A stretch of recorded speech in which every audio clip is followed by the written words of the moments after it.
Hello, আজ চলে এসেছি ব্যাঙ্গালোরে মাইসোর প্যালেসের মিনি ব্লগ নিয়ে। যদি কেউ ব্যাঙ্গালোরে জুলাই মাসে বা মনসুনে যাও বা যাওয়ার প্ল্যান করো, অবশ্যই হালকা ফুলকা উইন্টার ওয়্যার নিয়ে যাবে, কারণ ব্যাঙ্গালোরে কিন্তু সেই সময় ঠান্ডা থাকে।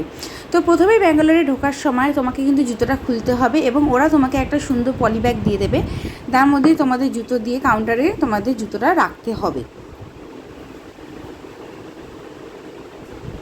কারণ ব্যাঙ্গালোর প্যালেসে কিন্তু জুতো পরে ঢোকা অ্যালাউ নয়, তোমাকে জুতো রাখতেই হবে, এটা বাধ্যতামূলক।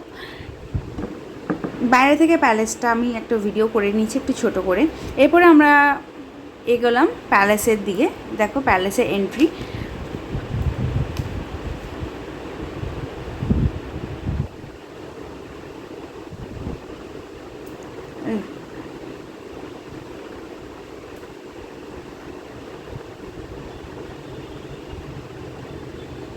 প্যালেসের ভেতরটা কিন্তু বেশ সুন্দর সাজানো গোছানো। এই প্যালেসটা একটা মিউজিয়ামের মতন, যেখানে আগেকার দিনে রাজা রাজাদিদের পালকি বা তাদের ব্যবহৃত বিভিন্ন রকমের জিনিসপত্র কিন্তু সব রাখা আছে। তো শুরুতেই ঢুকে আমরা এখানে বেশ খোপ খোপ মতন করে বিভিন্ন রাজার এবং তাদের সাথে যারা থাকতেন পরিবারের লোকেদের সব রকম জিনিস ওখানে সুন্দর করে খোপ খোপ করে রাখা ছিল।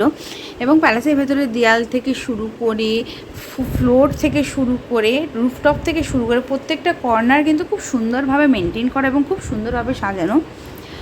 কিন্তু এখানে একটাই, তোমরা যে এত সুন্দর ফাঁকা জায়গায় দেখছো ওখানে কিন্তু দড়ি বেঁধে রাখা, যার ফলে তোমরা কিন্তু ভেতরে ঢুকে রিল বানাতে পারবে না, কারণ এখানটা দেখলে একটু বেশ ডান্স রিল করার কথা খুব মনে পড়ে। তো আর তারপর আমরা একটি ঘরে চলে গেলাম যেখানে রাজা রাজাদিদের ছবি ছিল এবং তারপর তাদের বাসন কোসন রাখা ছিল, তাদের ব্যবহৃত বিভিন্ন রকম বাসন কোসন এবং অস্ত্র শস্ত্র বিভিন্ন রাখা ছিল। মাইসোর প্যালেসটা একটা মিউজিয়ামের মতন, যেখানে তুমি মানে ঐতিহাসিক বিভিন্ন রকম অনেক কিছু জানতে পারবে, শিখতে পারবে। যারা পড়াশোনার জন্য বা জানার জন্য যেতে চাও অবশ্যই যেতে পারো, সেখানে কিন্তু অনেক কিছু তোমরা জানতে পারবে। কারণ ওখানে বেশ যখন সেই যে যুদ্ধ হয়েছিল সেই সময় ইংরেজদের সাথে, সেই টাইপেরও অনেক ছবি আছে এবং তার সাথে তার বিস্তারিতভাবে সব কিছু লেখা আছে। এই জায়গাটাও যথারীতি বন্ধ করা, তোমরা এখানে ঢুকতে পারবে না, সেই জন্যই এত ফাঁকা। নাহলে সামনে খুব সুন্দর একটা চাতাল মতন।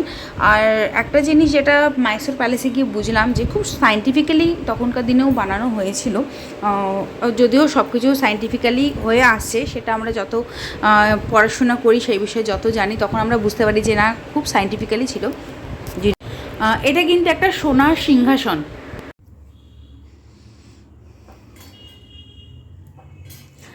মাইসোর প্যালেসে বেশ অনেকগুলো ধাপ আছে, সিঁড়ি দিয়ে উঠে উঠে ওপরে যেতে হয়।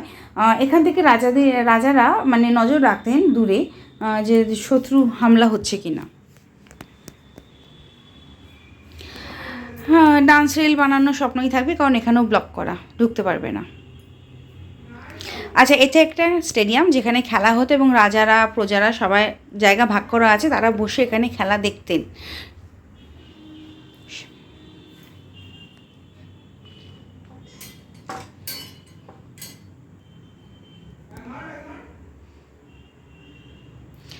প্রত্যেকটা কর্নার, প্রত্যেকটা রুফটপ, ফ্লোর, প্রত্যেকটা জায়গা খুব সুন্দরভাবে সাজানো গোছানো এবং মেনটেন করা।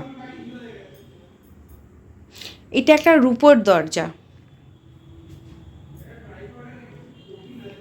ভাবা যায় এত বড় রূপোর দরজা।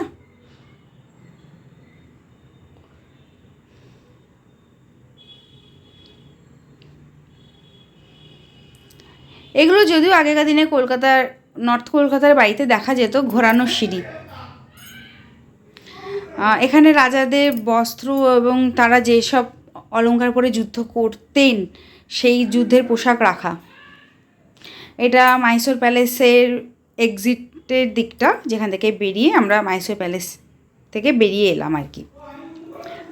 তোমাদের যদি ভালো লাগে আমার ব্লগ, তাহলে আমাকে সাবস্ক্রাইব করে দিও।